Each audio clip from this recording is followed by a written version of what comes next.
Guys, welcome to our YouTube channel the Med Quanta. I hope आप लोगों ने जो प्रीवियस वीडियो था introductory video on the topic locomotion and movement वो देखा होगा। और वो एक इंट्रोडक्टरी वीडियो था रिगार्डिंग जनरल टर्म्स जो कि हम मसल्स और बोन्स में पढ़ेंगे। और उसी के कंटिन्यूएशन में आज हम अगेन वो जो कुछ इंट्रोडक्टरी टर्म्स और कुछ एक्स्ट्रा पॉइंट्स हैं जो कि एनसीईआरटी में नहीं दिए गए हैं पर वो क्वेश्चंस में पूछे जाते हैं और पूछे गए हैं, वो चीज़ें हम डिस्कस करेंगे। और इस वीडियो में जब इंट्रोडक्टरी और एक्स्ट्रा पॉइंट्स कवर हो जाएंगे, क्लियर हो जाएंगे, उसके बाद हम स्टार्ट करेंगे skeletal system and then we will come up with muscle. Okay, so now starting with Cori cycle. What is Cori cycle?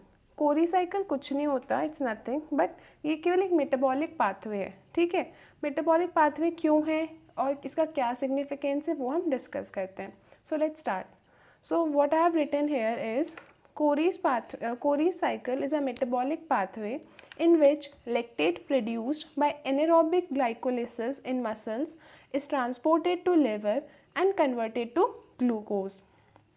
मतलब बेसिकली जब ऑक्सीजन की डिफिशियंसी होती है, ठीक है, या फिर ऑक्सीजन की कमी होती है तो कंप्लीट एब्सेंस ऑफ ऑक्सीजन है या फिर slight amount of oxygen available है, तो उस टाइम भी जो मसल्स होती है उनमें रेस्पिरेशन तो होता है, पर उस टाइम कौन सा रेस्पिरेशन होता है? Anaerobic respiration. ठीक है, अब एनारोबिक रेस्पिरेशन है तो उसका जो बाय प्रोडक्ट होगा या फिर उसका जो अल्टीमेट प्रोडक्ट होगा रिएक्शन का वो होता है लैक्टेट। फाइन। अब ये जो लैक्टेट जो कि मसल्स में फॉर्म हुआ, ठीक है, it is formed in muscles with the help of a process which is known as glycolysis. It is transported to liver and अब लिवर में चला गया बिकॉज जो लैक्टेट है ना इसके कुछ साइड इफ़ेक्ट्स होते हैं, अब वो मैं आपको आगे बताती हूँ क्या होता है। अब ये ट्रांसपोर्ट हुआ लिवर में और फिर फर्दर वो कन्वर्ट हुआ ग्लूकोज में which then returns to the muscles. फिर ये जो ग्लूकोज है ये अगेन मसल्स में आती है बाय साइक्लिक मेटाबोलाइजेशन, अगर मसल्स को उसकी रिक्वायरमेंट है तो for further production of energy. ठीक है, अब इसको हम साइक्लिकली प्रोसेस कैसे होता है, क्या होता है, ये देखते हैं और समझते हैं। अब जैसे मैंने बोला कि स्केलेटल मसल्स हैं, ठीक है, इसमें ग्लूकोज अवेलेबल था। अब ये जो ग्लूकोज है इन एब्सेंस ऑफ ऑक्सीजन इसमें हुआ ग्लाइकोलाइसिस, तो it resulted in the formation of pyruvate. अब पायरूवेट जो है वो लिंक रिएक्शन में एंटर नहीं करा, ठीक है, ना ही उसने क्रेब्स साइकिल में एंटर किया, दोनों में नहीं करा, and it directly resulted in the formation of lactate. अब बेसिकली जो लैक्टेट होता है ना ये इसको हम क्या बोलते हैं? Lactic acid. अब लैक्टिक एसिड जो होता है बिकॉज ये एसिड है तो ये H+ आयन का रिलीज कर सकता है to form the lactate. Lactate और लैक्टिक एसिड में क्या फ़र्क होता है? जैसे जो COOH होता है वो तो हो गया हमारा एसिड, और अगर मैं COOH में से अगर मैं H+ आयन को रिमूव कर दूं तो ये जो COO- जो ग्रुप होगा फंक्शनल ग्रुप, जब ये बाकी जो स्केलेटल जो स्ट्रक्चर होता है केमिकल कंपाउंड का उसके साथ अटैच्ड है तो उसको हम क्या बोलेंगे? लैक्टेट। मतलब बेसिकली 8 जो होगा वो सफिक्स लग जाएगा अगर H+ नहीं है, और अगर H+ है तो हम उसको एसिड बोलेंगे। ये हर चीज़ के साथ एप्लीकेबल है, जैसे कार्बोनिक एसिड, कार्बोनेट। ठीक है, अब स्केलेटल मसल्स में ये लैक्टेट बन गया, तो इतना प्रोसेस तो हमारा हो गया स्केलेटल मसल्स में। ठीक है, अब क्या होगा कि जो लैक्टेट होगा ना, बिकॉज अब ये क्या कर सकता है? एसिडोसिस कर सकता है। ठीक है, तो to prevent this lactic acidosis, ये जो लैक्टिक एसिडोसिस है इसको प्रिवेंट करने के लिए ये एक मतलब सेफ्टी मैकेनिज्म है कोरी साइकिल। जो लैक्टेट होता है वो कहाँ आता है? ब्लड स्ट्रीम में। From blood stream it is transported to liver. अब लिवर में क्या होता है? जो लैक्टेट होता है ये अगेन पायरूवेट में कन्वर्ट होता है, बिकॉज ये क्या है? एक रिवर्सेबल प्रोसेस है। ये देखो दोनों साइड एरो लगाए हुए हैं ना मैंने, तो एक रिवर्सेबल प्रोसेस है, तो lactate is converted into pyruvate. अब ये जो पायरूवेट होता है ये कन्वर्ट होता है ग्लूकोज में, तो पायरूवेट जो हुआ ये क्या है? कि नॉन कार्बोहाइड्रेट कंपाउंड है। अब जब नॉन कार्बोहाइड्रेट कंपाउंड से अगर ग्लूकोज का सिंथेसिस होता है तो उस प्रोसेस को हम क्या बोलते हैं? ग्लूकोनेशन। ग्लूकोनियोजेनेसिस। तो यहाँ पे क्या हुई, ग्लूकोनियोजेनेसिस। ठीक है, अब ये जो ग्लूकोज है ये अगेन ब्लड स्ट्रीम में आएगा। अब यहाँ पे 6 ATP का यूटिलाइजेशन हुआ। अब ये ग्लूकोज अगर मसल को रिक्वायरमेंट है तो ये मसल के पास चला जाएगा, अदरवाइज ये लिवर में ही ग्लाइकोजन में कन्वर्ट हो जाएगा। ठीक है, and glycogen is the stored form of energy. Glycogen क्या है, glycogen is stored form of energy. I hope इतनी बात क्लियर है।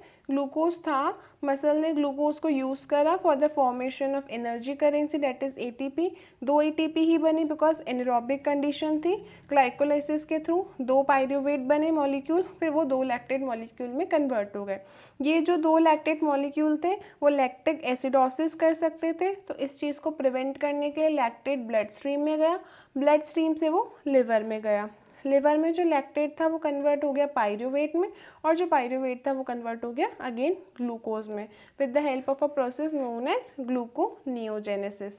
अब ये जो ग्लूकोज है इसके पास 2 ऑप्शन है, या तो ये अगेन ब्लड स्ट्रीम में आ जाए और मसल के पास चला जाए for further production of energy for muscles. दूसरा, ये ग्लाइकोजन में कन्वर्ट हो जाए और स्टोर हो जाए फॉर फ्यूचर रिजर्व्स। ठीक है, तो ये तो हमने पढ़ ली कोरी साइकिल। अब आप पूछेंगे कि जो कोरी साइकिल है उसका सिग्निफिकेंस क्या है। तो अगर हम कोरी साइकिल के अगर सिग्निफिकेंस की बात करें तो एक तो मैंने आपको बता दिया कि कोरी साइकिल का सिग्निफिकेंस है टू प्रिवेंट, पहला prevention of lactic acidosis,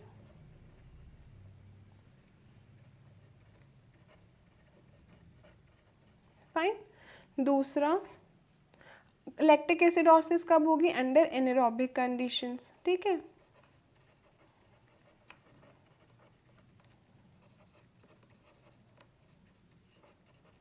fine. दूसरा इसका है जो लैक्टिक एसिड था उसको हमको मसल से बाहर निकालना है, to move lactic acid out of muscles. ठीक है, into the liver.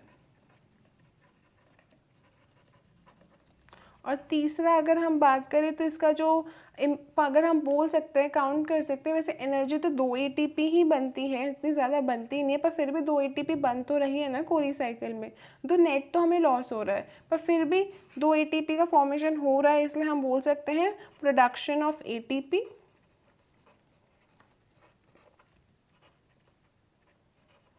and basically which is the energy source for muscle activity. ठीक है, I hope Cori cycle is clear to all of you. So now moving to next slide. और next slide हम बात करेंगे single muscle Twitch की। इसमें मैं केवल अभी आपको ग्राफ के जो डिफरेंट पार्ट्स हैं उनका नेम बताऊंगी, इसका एक्सप्लेनेशन आएगा जब आप मसल एक्टिविटी पढ़ लेंगे उसके बाद। उससे पहले अगर मैं आपको बता भी दूंगी कि इनका क्या सिग्निफिकेंस होता है तो भी आप लोगों को समझ में नहीं आएगा। So today we will only discuss कि ये जो ग्राफ है इसके डिफरेंट पार्ट्स का क्या नाम है और इसका क्या सिग्निफिकेंस है। Fine, so let's start. So what is single muscle twitch. Single muscle Twitch कुछ नहीं होता, बस बेसिकली क्या है कि अगर हमने किसी मसल फाइबर को कुछ स्टिमुलस दिया तो अगर वो कंप्लीट रिस्पॉन्स दे रहा है ना तो उसको हम सिंगल मसल ट्विच बोलते हैं। जैसे कंप्लीट रिस्पॉन्स का मतलब क्या है, कंप्लीट रिस्पॉन्स का मतलब है कि what does complete response mean. Complete response का मतलब है कि मैंने अगर कोई मसल फाइबर है, ठीक है, मैंने उसको स्टिमुलस दिया कोई x, I have given some x stimulus to that muscle fibre. अगर उस मसल फाइबर में लेटेंट पीरियड भी आ रहा है, कंट्रैक्शन फेज भी आ रहा है, रिलैक्सेशन फेज भी आ रहा है और रिफ्रैक्टरी पीरियड भी आ रहा है, then that is known as complete response. Otherwise क्या होता है कि अगर मैंने किसी मसल फाइबर को स्टिमुलेट करा, वो इतना सा उसने इतना सा वो कंट्रैक्ट हुआ, फिर अगेन वो बाकी उसने जो फेजेस थे वो शो नहीं करे, बाकी एक्टिविटीज़ उसने शो नहीं करी। किसी को मैंने वाई स्टिमुलस दिया तो उसने इतना शो करा, वो इतना ऊपर गया, बाकी फिर उसने नहीं करा। किसी को मैंने जेड स्टिमुलस दिया तो उसने इतनी एक्टिविटी शो करी, उसने पूरा ग्राफ कंप्लीट नहीं करा। तो कंप्लीट रिस्पॉन्स का मतलब ये है कि जो कोई स्टिमुलस देने पे जिस मसल फाइबर में, किसी मसल फाइबर में लेटेंट पीरियड भी आ रहा है, कंट्रैक्शन फेज भी आ रहा है, रिलैक्सेशन फेज भी आ रहा है और रिफ्रैक्टरी पीरियड भी आ रहा है, तो this is known as complete response of for a particular muscle fibre. तो चलो अब इसकी लेबलिंग करते हैं और थोड़ा थोड़ा समझने की कोशिश करते हैं। वैसे आएगा नहीं अभी समझ में, क्योंकि अभी तक हमने जो मॉलिक्यूलर मैकेनिज्म था कैल्शियम वाला वो अभी तक डिस्कस नहीं करा है मसल्स में, पर ये क्योंकि एक्स्ट्रा पॉइंट्स है तो मैंने सबको एक जगह सम अप कर दिया। ये पेज हम दोबारा डिस्कस करेंगे, ठीक है। तो लेट्स नेम देम। अब ये जो मैंने ए लिख रखा है ना, इसको हम बोलते हैं लेटेंट पीरियड।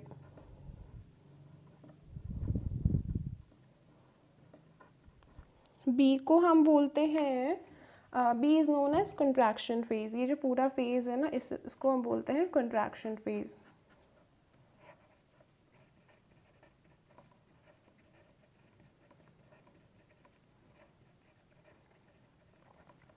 और ये जो सी लिख रखा है इसको हम क्या बोलते हैं, इसको हम बोलते हैं रिलैक्सेशन फेज।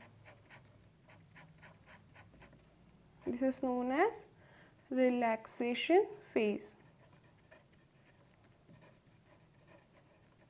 अब रिलैक्सेशन फेज के बाद ना एक रिफ्रैक्टरी पीरियड भी आता है, वो मैंने यहाँ पे बनाया नहीं है, पर ये हर फाइबर के स्टिमुलस का एक इम्पॉर्टेंट पार्ट होता है। और रिफ्रैक्टरी पीरियड क्या होता है ये हम नेक्स्ट स्लाइड पर डिस्कस करेंगे, बस अभी लेबल कर देते हैं। This is known as refractory phase, ये रिफ्रैक्टरी पीरियड।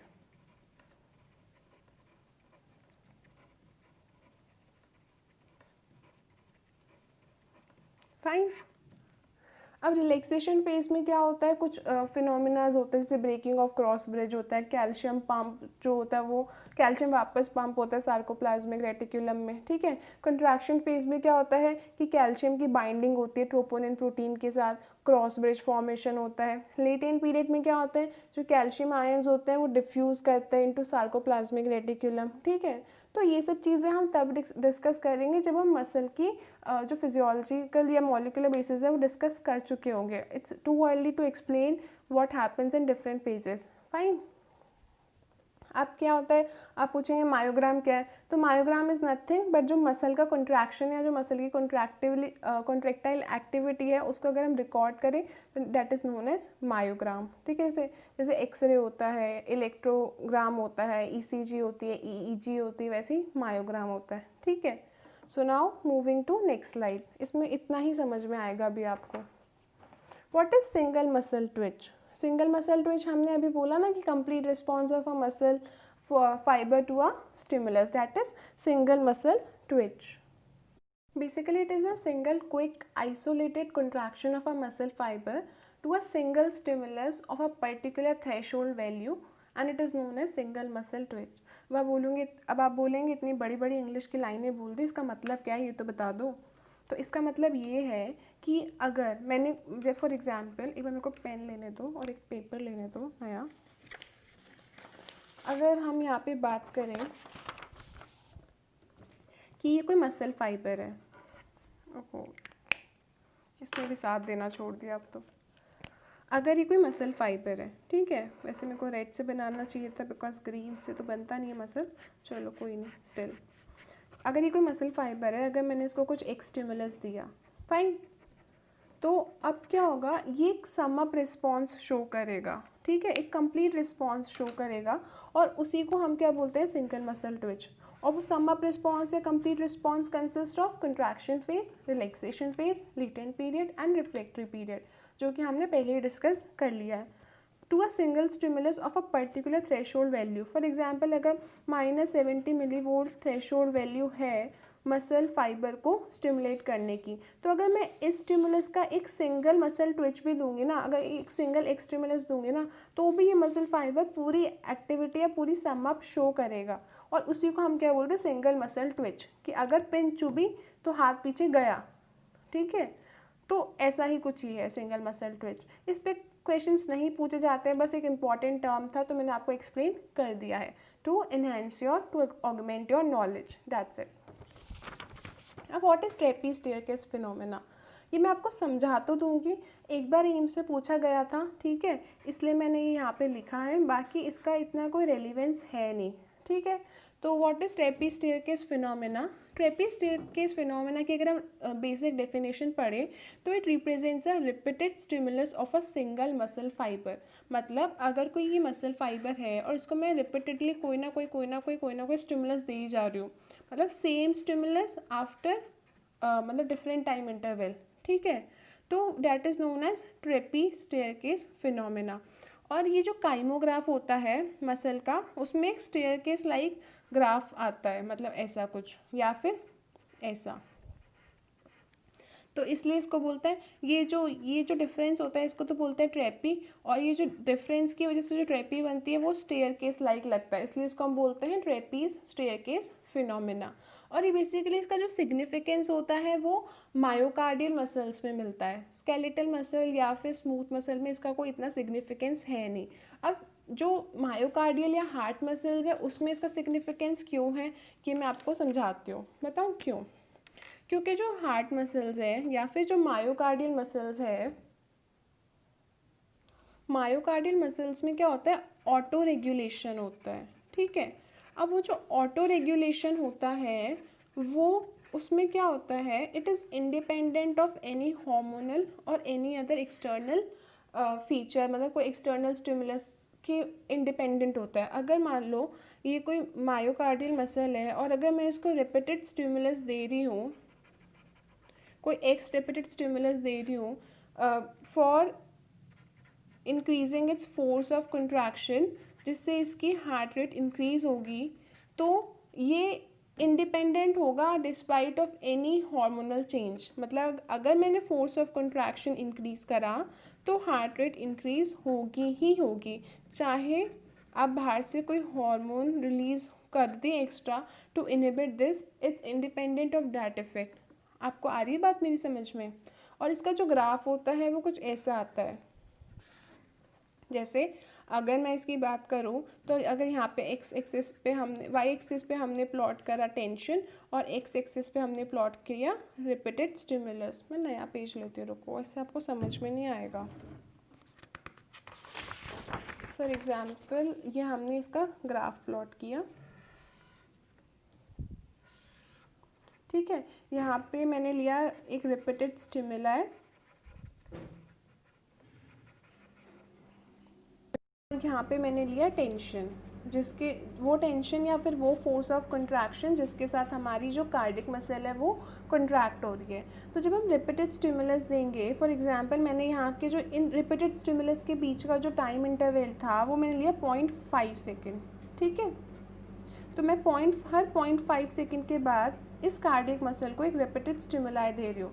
तो उस रिपीटेड स्टिमुलाई का क्या इफेक्ट आ रहा है कि जो कार्डिक मसल है ना उसका टेंशन इंक्रीज हो रहा है। पहले मान लो वो यहाँ था, फिर वो ये हो गया, फिर वो ये हो गया, फिर वो और इंक्रीज़ हो गया, फिर वो ये और इंक्रीज़ हो गया।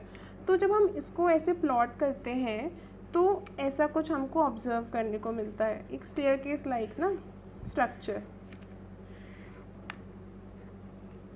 और इसी स्टेयरकेस लाइक स्ट्रक्चर के लिए हम इसको बोलते हैं स्टेयरकेस, ट्रेपी स्टेयरकेस फिनोमेना। तो हमने जब रिपीटेड स्टिमुलस दिया after a uniform time interval, तो हमारे को ये मिला कि जो टेंशन है वो इंक्रीज़ हुआ। टेंशन इंक्रीज़ हुआ इसका मतलब फोर्स ऑफ कंट्रैक्शन इंक्रीज़ हुआ, और फोर्स ऑफ कंट्रैक्शन के साथ हमारा हार्ट रेट इंक्रीज़ हुआ। और इस हार्ट रेट इंक्रीज से हमारा क्या होता है, auto regulation of cardiac muscles. Fine. तो ये ऑटो रेगुलेशन के लिए ही ये जो स्टेयरकेस या ट्रेपीज स्टेयरकेस फिनोमिना है इसके सिग्निफिकेंस है। एक बार क्वेश्चन पूछा गया था एम्स में, इसलिए मेंशन कर दिया है। बाकी अगर आप नहीं भी आपको याद रहता है तो इतनी कोई बड़ी बात है नहीं, ठीक है। और ये जो स्ट्रक्चर, ये जो चीज़ होती है इसको हम क्या बोलते हैं, ट्रेपी। और ये जो ये स्टेयरकेस लाइक स्ट्रक्चर फॉर्म होता है इसलिए हम इसको बोल देते हैं स्टेयरकेस फिनोमिनन।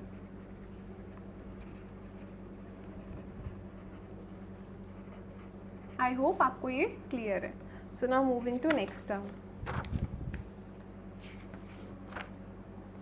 अब ट्रेपीज स्टेयरकेस फिनोमिनन के बाद हमारे पास आता है रिफ्रैक्टरी पीरियड। रिफ्रैक्टरी पीरियड जो होता है it's nothing, it's the minimum duration after application of first stimulus during which muscle fibres does not respond to second और सब्सिक्वेंट स्टिमुलस। देखो अब दोबारा देखते हैं इसी चीज़ को। हमने पहले अभी एक ग्राफ बनाया था, ठीक है। उसमें हमने कैसा ग्राफ बनाया था, हमने ये एक बेल शेप ग्राफ बनाया था जिसमें मैंने आपको बताया था कि ये तो होता है लेटेंट पीरियड, उसके बाद आता है कंट्रैक्शन फेज, फिर आता है रिलैक्सेशन फेज, ठीक है, और फिर आता है एक रिफ्रैक्टरी पीरियड। तो ये कंट्रैक्शन फेज था, ये रिलैक्सेशन फेज है और ये रिफ्रैक्टरी पीरियड है, और ये था हमारा लेटेंट पीरियड। लेटेंट पीरियड तो था जब हमने स्टिमुलस दिया। कंट्रैक्शन फेज में क्या हुआ, डीपोलराइजेशन, ठीक है, मतलब नेगेटिव टू पॉजिटिव हुआ पोटेंशियल। जो मसल का जो पोटेंशियल था वो नेगेटिव टू पॉजिटिव हुआ। और जो रिलैक्सेशन फेज है इसमें क्या हुआ, रीपोलराइजेशन। डीपोलराइजेशन क्या होता है, डीपोलराइजेशन क्या होता है मैं सब बताऊंगी अपने नेक्स्ट वीडियो में। अगर अभी आपको समझ में नहीं आ रहा है कुछ मत सोचो, सब समझ में आ जाएगा, ये सब चीज़ें दोबारा रिपीट होगी, सो डोंट वरी, ठीक है। अब जो रिलैक्सेशन फेज होता है इसमें अगर मैं इस फेज़ में अगर कोई स्टिमुलस देती हूँ, सॉरी रिलैक्सेशन फेज़ नहीं, रिफ्रैक्टरी फेज़ या रिफ्रैक्टरी पीरियड, तो वो मसल एक्ट नहीं करेगी, मतलब वो मसल ना तो कंट्रैक्शन शो करेगी ना रिलैक्सेशन शो करेगी। पर अगर मैं रिलैक्सेशन फेज़ में देती हूँ तो वो करेगी। तो जो रिफ्रैक्टरी पीरियड का जो मतलब होता है वो ये होता है कि एक पॉज या स्टिल फेज़ होता है जिसमें अगर आप किसी मसल फाइबर को एक न्यू स्टिमुलस दोगे तो वो कोई भी रिएक्शन या फिर कोई एक्शन शो नहीं करेगी, ठीक है। ये लिखा हुआ है minimum duration after application of first stimulus during which muscle fibers does not respond to second or subsequent stimulus। वो कोई सेकेंड या और दूसरे नए स्टिमुलस को रिस्पॉन्ड नहीं करेंगे, ठीक है, but can stimulate in relaxation phase. पर अगर हम रिफ्रैक्टरी पीरियड आने ही ना दें और रिलैक्सेशन फेज में ही एक नया स्टिमुलस दे दें, मतलब जैसे अगर ये मेरा अगर हम रिफ्रैक्टरी पीरियड आने ही नहीं दिया और मैंने इस रिलैक्सेशन फेज़ में ही एक नया स्टिमुलस दे दिया तो जो मसल है वो रिस्पॉन्ड कर देगी, ठीक है। अब यहाँ पे जो इम्पॉर्टेंट बात है वो ये है कि जो रिफ्रैक्टरी पीरियड होता है ना वो लॉन्गर होता है कार्डियक मसल्स में, और इसलिए जो कार्डियक मसल्स होती है वो जल्दी से थकती नहीं है, फिटीक नहीं होती। बिकॉज अगर कार्डियक मसल्स थक गई, फिटीक हो गई तो फिर हमारी मौत हो जाएगी, ठीक है, क्योंकि कार्डियक मसल्स के पीछे ही होल सोल हमारी बॉडी डिपेंडेंट है। तो कार्डियक मसल्स में जो रिफ्रैक्टरी पीरियड होता है वो बड़ा होता है, ठीक है। एंड अगर हम स्टिमुलेट कर दें रिलैक्सेशन फेज़ में तो वो रिस्पॉन्ड कर देगी, पर रिफ्रैक्टरी फेज़ में नहीं करेगी। Now moving to next slide. अब हम आई होप ये सब चीज़ें आपको क्लियर है। अब हम चलते हैं what is the difference between red muscle fibres and white muscle fibres. अब हमारी बॉडी में ना दो टाइप के मसल फाइबर्स होते हैं, एक रेड होता है और एक वाइट होता है, ठीक है। अब रेड मसल फाइबर रेड क्यों होता है, due to the presence of pigment. कौन सा पिगमेंट प्रेजेंट होता है, मायोग्लोबिन। तो जो मायोग्लोबिन होता है वो रेड मसल फाइबर्स में अबंडेंट होता है, इसलिए they are red in its appearance. जबकि जो वाइट मसल फाइबर्स होते हैं उनमें जो मायोग्लोबिन होता है वो लेस क्वांटिटी में प्रेजेंट होता है और इसलिए वो क्या होता है, अपीयरेंस में वाइट होता है। आई होप पहला पॉइंट दोनों फाइबर्स का आपको क्लियर है, ठीक है।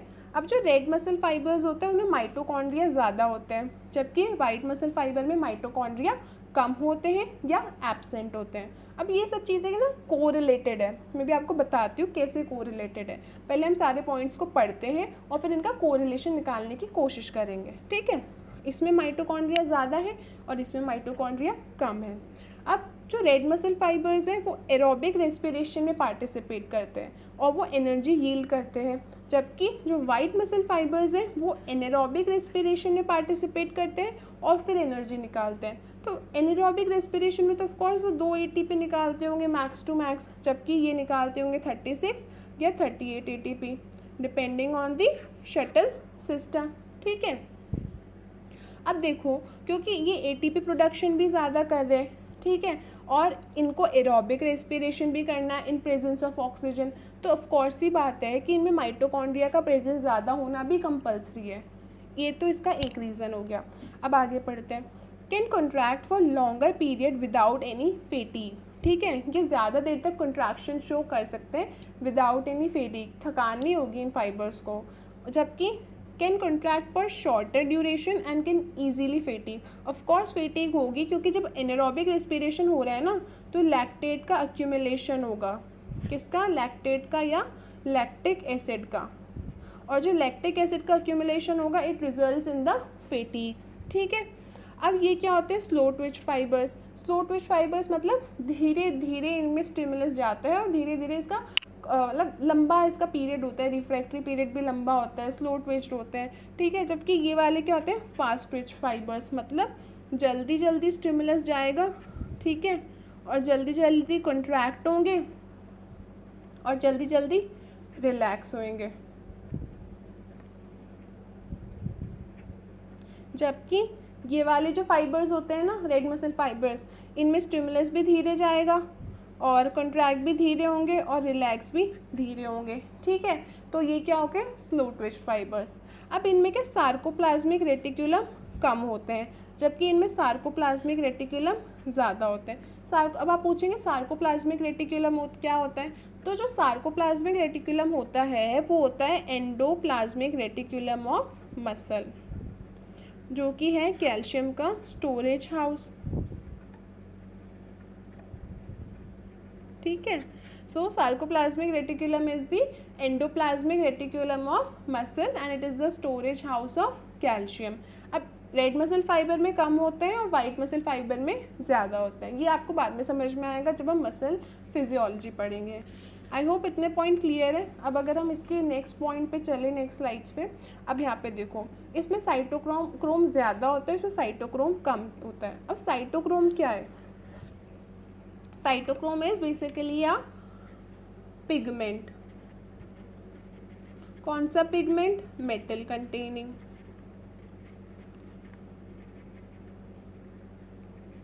कौन सा मेटल होता है इसमें, आयरन।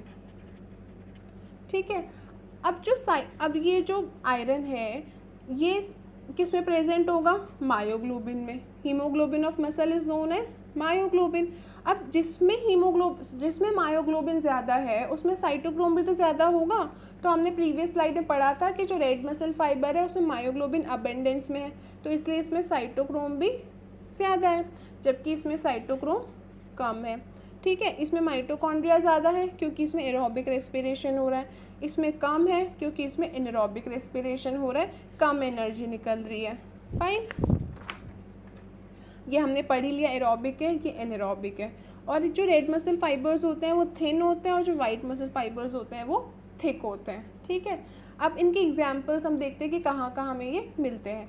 जो रेड मसल फाइबर होते हैं हमने अभी पढ़ा था लास्ट पेज पे कि ये स्लो ट्विच फाइबर्स होते हैं, they can contract for longer duration. ठीक है, जबकि ये फास्ट ट्विच फाइबर्स होते हैं, इनका जो कॉन्ट्रैक्ट पीरियड होता है, कॉन्ट्रैक्शन पीरियड होता है वो कम होता है।